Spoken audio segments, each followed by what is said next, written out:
Alright, so it's time to kind of rough out this tube thing here, which could be something that holds a gas or a liquid. You see I'm building off the original block-out cylinder that I made. And so, like I've said a few times, it just turns into, I know the size that the thing should be. I've already figured that out in the block-out phase. Now it's just refining the shape. So I drew a curve, revolved the curve. And in the concept art, this was mostly just a cylinder. So I've elaborated on it a lot here. I think that looks pretty cool. Now I'm trying to figure out the base that these are sitting on, getting it to look nice and solid, beveling that edge. You can see as I beveled that edge, the piece ended up looking much heavier. Get rid of some of these polygons that we're not going to end up seeing.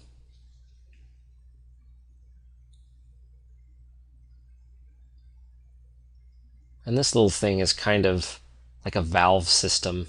I'm going to connect some hoses to this tube. But this will be sort of a central point where, the valve can plug in.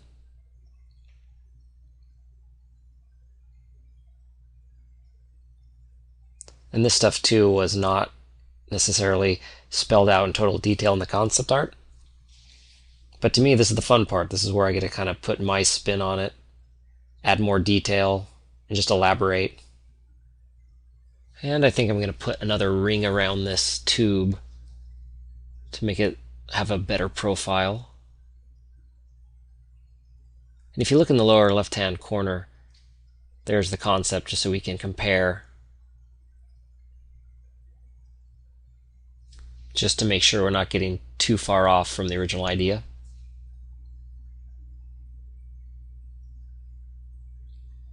So I just use the cut face tool because I want to add some more surface detail to this kind of surrounding housing here. Clean up some of those edges.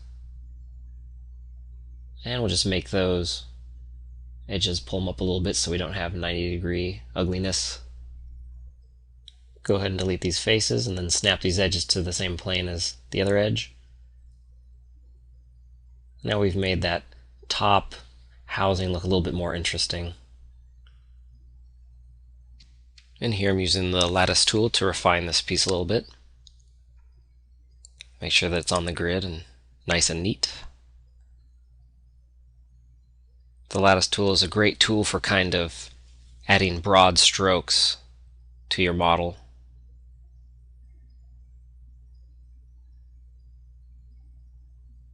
So I'm kind of recreating this piece from scratch again, because I felt like it was too high of a poly count for its size. So we'll delete the old one. That's probably more appropriate for something of that size. And just to be efficient, we'll use that same piece over here. And this is going to be what I use to connect the hoses together. Make sure it's nice and centered. Now what I'm going to do is draw a curve between these two pieces, making sure the ends of the curves are snapped to the midpoints of the pieces. And we're going to extrude the profile down that curve. Rebuild the curve a few times. Change it from an EP curve to a CV curve to kind of smooth it out. And just keep refining it and rebuilding it until we get a nice looking hose piece. And this is a technique I showed in one of the earlier chapters.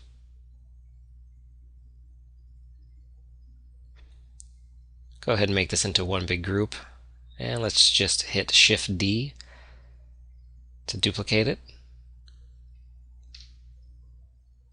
And what I'm going to do right now is rebuild this curve and change it a little bit so that every hose doesn't look exactly the same.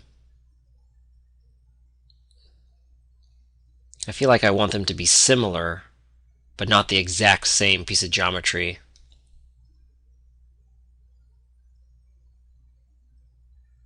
Planning ahead for a piece like this, I know I'll most likely end up using a tileable texture. But I still want each one to be slightly different than the one next to it. Since this is kind of a repetitive area, just want to add some kind of variation. This is my chance.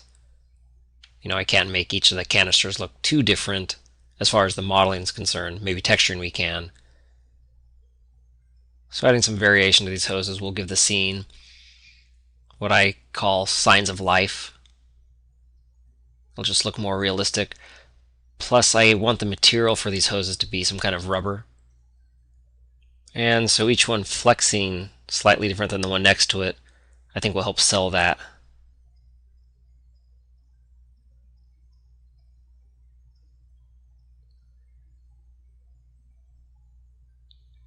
And since I'm working with curves, it's really easy to just duplicate one of my groups and then go into the actual curve and just push and pull the points around to get a different look. And there we go. They're all pretty similar. So what I'm going to do now is use some soft selection to refine them a little bit further. Just want to make sure I only affect the hose and not the object that it's connected to.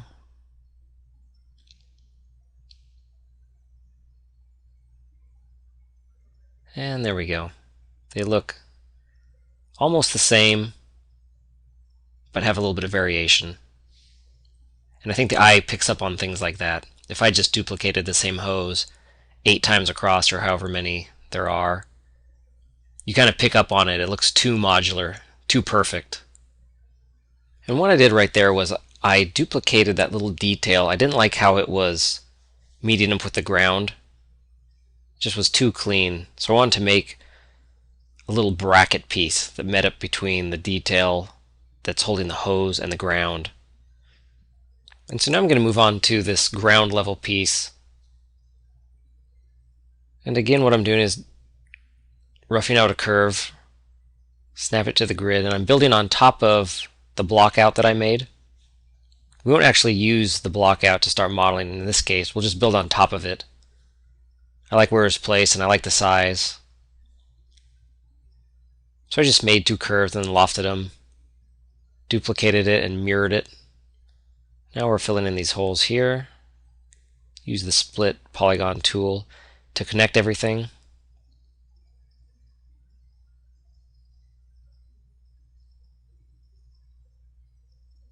Again, more split polygon tool. Just kind of pull these edges out. Use more polygonal modeling techniques right now to get the shape looking right. Maybe make it a little bit more narrow. I could, if I wanted to, just work on half this object and get half of it right, and then duplicate it and mirror it across. But I didn't feel like this piece was complicated enough to require me having to do that. So I just deleted all the old placeholder objects and duplicated this across. And when I did that, I noticed that this edge near the bottom looked a little bit blocky. So I'm refining the shape further here, adding more bevels.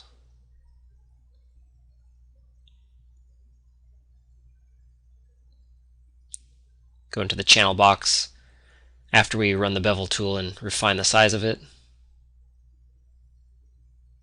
And then I'm going to, by stealing part of this, kind of the trim along the bottom, I want to elaborate. And instead of just having a trim go all the way across, kind of kick it up a little bit and create kind of a mouth to this thing. And maybe later we'll stick a vent in there. Let's go ahead and extrude that back.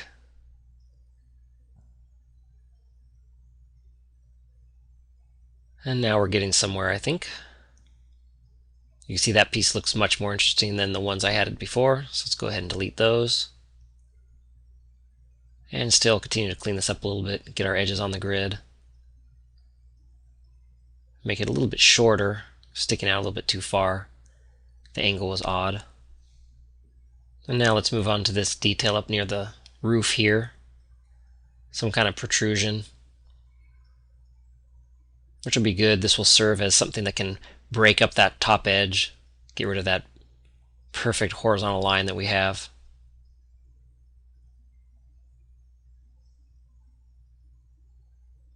Snap those verts back to the back wall.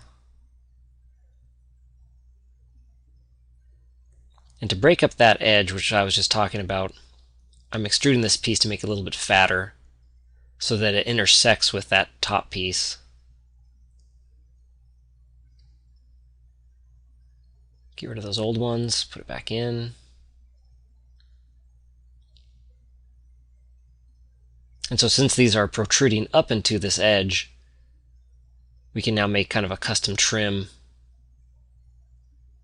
And it'll just look a lot better than having just a giant horizontal edge.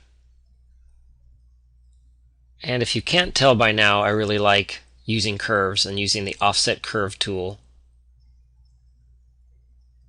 which is what I did to create this little piece.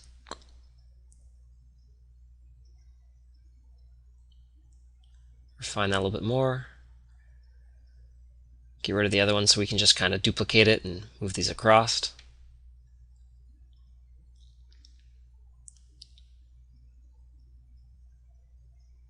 And adding details like this that are modular, meaning we're using the same piece of geometry and just kind of duplicating it around the scene.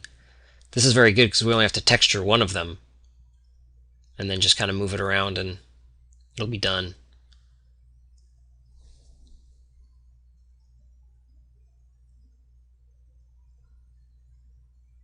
So go ahead and take that trim and bend it around the edge. And let's just clean this up a little bit. Extrude that edge back so this makes kind of a roof. And let's harden these edges.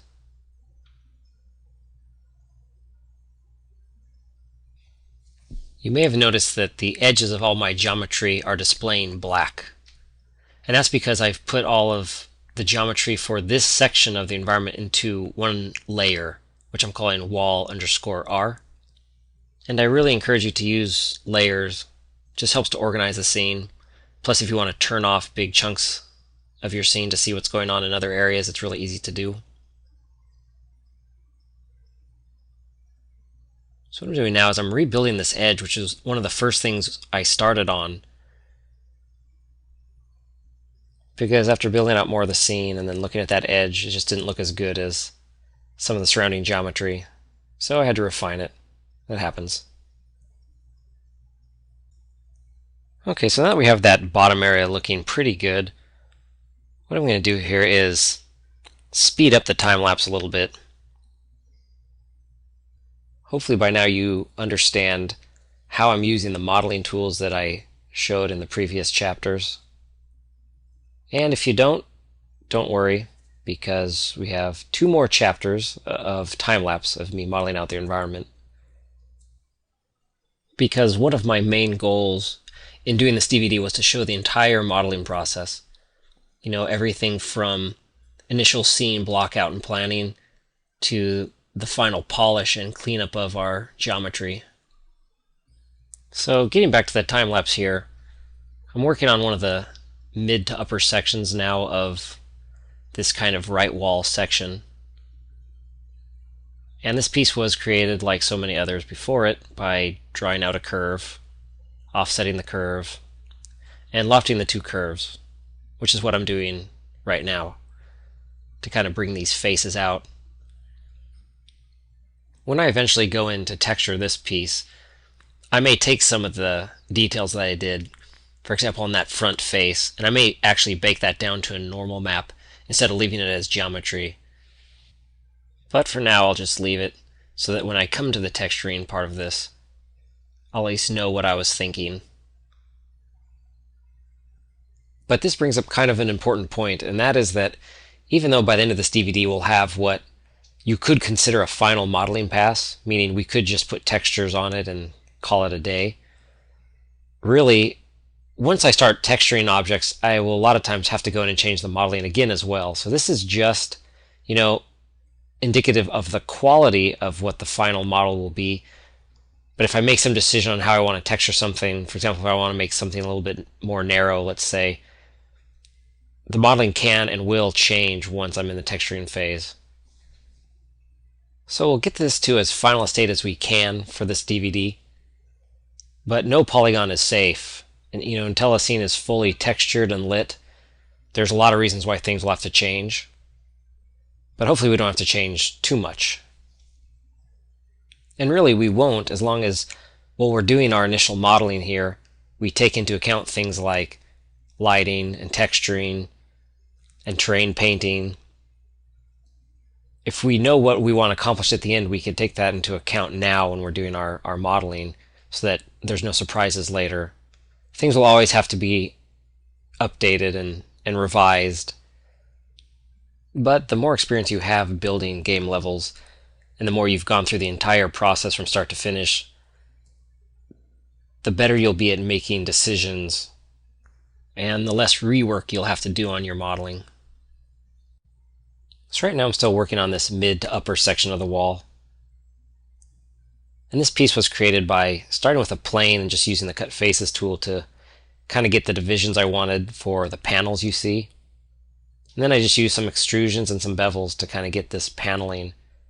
And now I'm making a little detailed piece, which might be one of those pieces that eventually just gets baked into the texture. But for now we'll leave it as a 3D object. As I make things, I'll inherently create a lot of holes that eventually need to be filled in. So for right now I'm just filling them in with a plane. In one of the later chapters we'll go in and kind of clean up our scene. And when we do that, we'll integrate all this stuff better, meaning we'll stitch it together. We'll add a minimum level of subdivision to everything. And we'll go in and get rid of polygons that you might not see that are on the back sides of some of the objects. Now this piece that I'm working on right now is one of the objects that I called out from Cecil's initial concept. It looked like a little housing of a light. Well, it doesn't have to be a light source, it could be something else. But using curves, coming up with an interesting profile. And I'll select some of the big loops and rings here, pull them out. Want everything to have a good amount of depth. We don't want things to seem too flat. This way it'll light better. It'll just look more interesting. There'll be more crevices and areas of shadow. And since this object is higher up in the scene, we probably won't see it too close up, so I'm using less tessellation than I would on something closer to where the player is. And for this round piece, which might be a light source, might be a dial, or just might be some random sci-fi looking thing, I just stole something I had made earlier and put it up there. Most likely when I go to texture this, I will take that out and just bake it down to the flat face behind there. That way we'll save polygons in the scene, and it won't look any different since we don't see it up close. In one of the later chapters of this DVD, I'm going to go through and just make a bunch of high poly detail objects that will be used just for texturing. And so some of the round high poly objects that are floating around in the scene right now eventually will be taken out and replaced with a texture version, which not only is more efficient, it'll also look better too, because we can get fully rounded edges instead of having to rely on a lot of polygons to simulate that, where you might kind of see the tessellation and the blockiness of the round edge. But we'll go over that in a later chapter. So if that doesn't make a lot of sense right now, I'll show you a more concrete example later on. So let's get back to what I'm doing right now in the video. I'm trying to fill in the wall space with some of the details I see in the concept.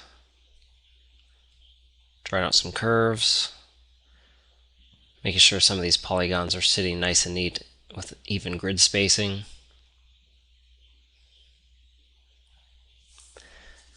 Right here I'm drawing a curve so that we can build another piece off of this existing setup. Now I could have done this by duplicating the piece and cutting some of the faces and just extruding those faces. And the reason I did it, and the reason I did it with some curves, is because the Maya extrusion, when you extrude some faces, sometimes they can get a little bit bent. It's not as exact as using curves, but sometimes I will do that. I'll take a piece and just use standard extrusion. Right now I'm making a little pipe system. And again, I started with a primitive from the polygon tab and just kind of quartered it off, so now I have this bend piece that I can reuse. And my goal is to kind of make a little kit of pieces, a little piping kit that I can just rearrange and reuse. And when I get to the texturing, I'll just have to texture just a few pieces and replace them kind of come up with this modular pipe set.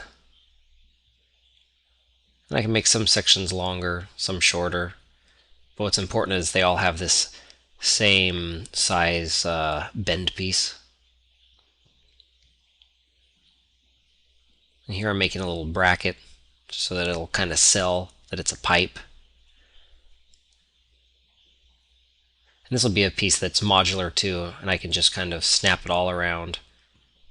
You can see I'm reusing it to not necessarily cover up seams, but to put in spots where the bend piece meets up with the straight piece of the pipe. And right here I'm going to make a piece that we can use for meeting up against walls and some of these electrical boxes. You'll notice again I'm using the lattice to snap the radius of this curved piece to the grid.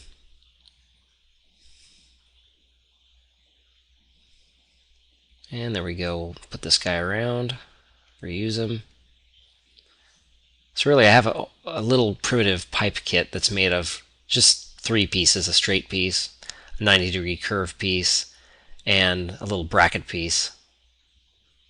Now this wall piece that I'm messing around with right now, if you rewind a little bit, you'll see that I took it from the left-hand side of the building and I'm just repurposing it. Because right now I've made, I feel like, a bunch of different profiles.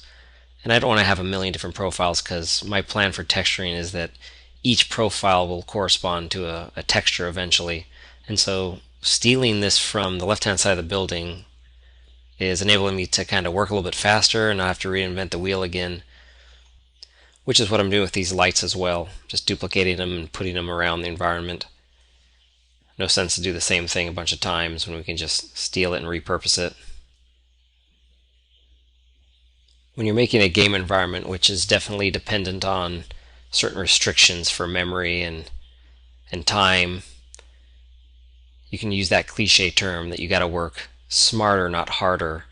And so building stuff in a modular fashion or reusing trims and wall pieces in other ways will cut down your texturing time and your modeling time as well.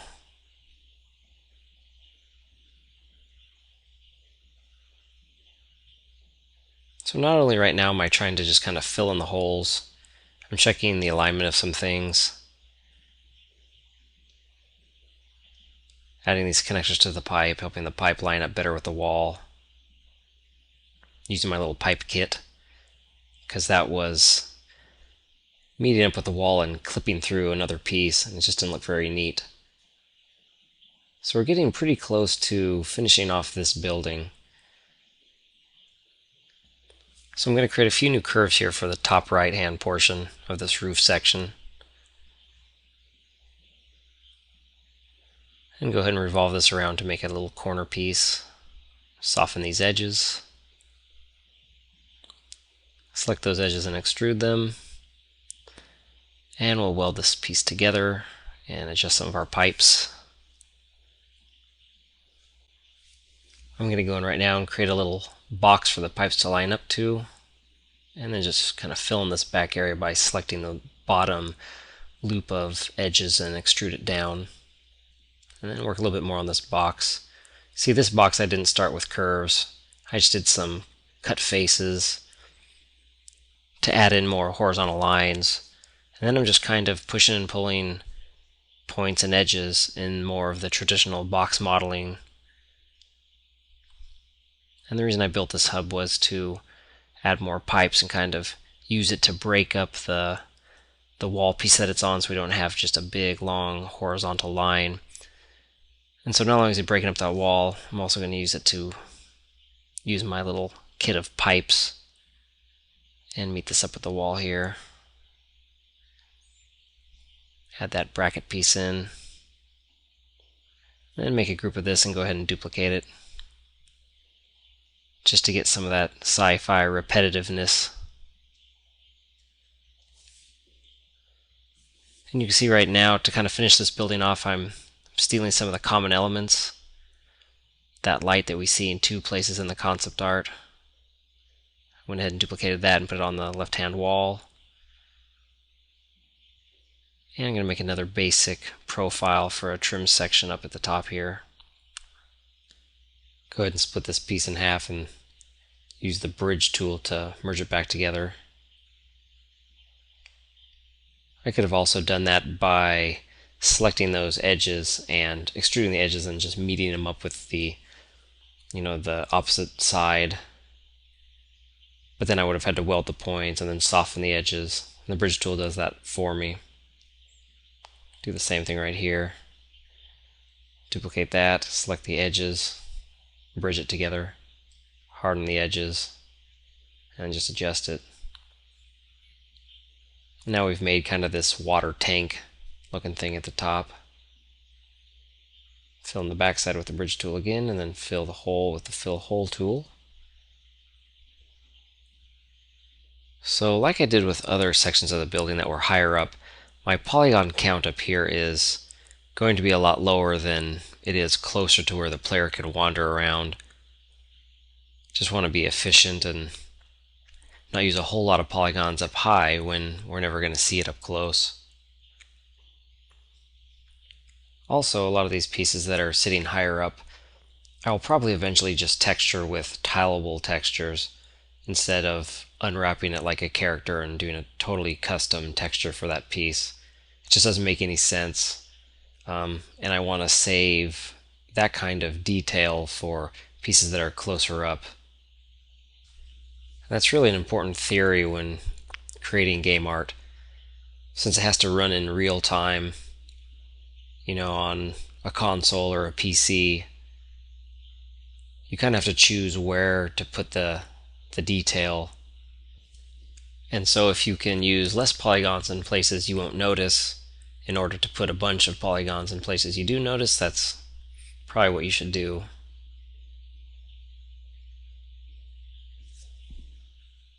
So I've moved on to this roof piece, and following the same kind of techniques I've been using for the rest of this building, drew out a curve and revolved it.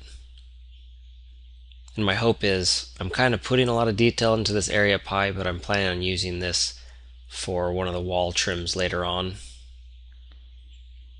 So I've created a curve and revolved it around and made this kind of little roof tile, which, as I was saying earlier, is a modular piece. Only got to texture one or two of these, and then we can just reuse them all over the place and save on texture memory. So right now is a pretty good example of how I like to use the split polygon tool to carve into the face of an object. And then after the fact, I will clean it up a little bit, bevel the edge, maybe create a curve from the edge. Go ahead and loft that curve to get a nice clean bevel. But it all started with the split polygon tool. And maybe the first cuts I did weren't totally perfect, but afterwards I can go ahead and clean them up by snapping points. Either snapping points to other verts or snapping to the grid by holding down X. And there we go, we got this nice little kind of filler roof piece to put next to my modular tiles. So we're going to draw another curve out here and create one of the last pieces for this top section. This is going to be another little place for pipes to meet up with. So we're going to take that curve, offset it, and just kind of using some offsets and some lofts, create a new little shape here. And fill that in using the Create Polygon tool. Weld it all together.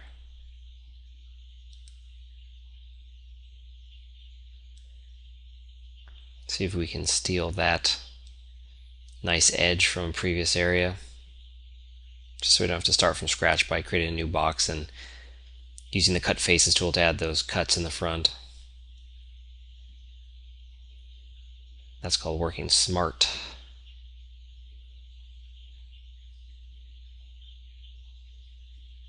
And now just creating a new little box here to fill in this top section.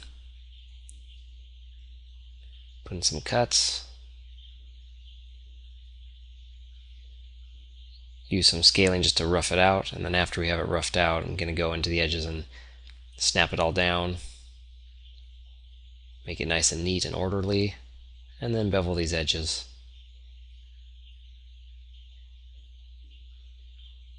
Go ahead and clean that up, snap that to the top.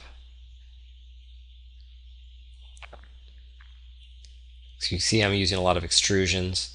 A lot of times I just grab points and just move them around.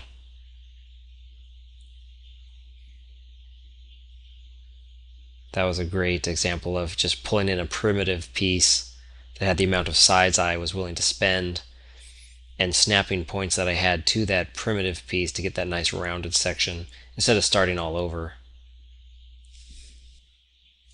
In the concept art, we only see this piece from a profile view, so I'm kind of having to invent a little bit here just in 3D to get this to look interesting, to be cohesive with the other parts that are next to it, and knowing that we're never going to see that piece up close unless we were building this for some kind of flying game where you could see everything.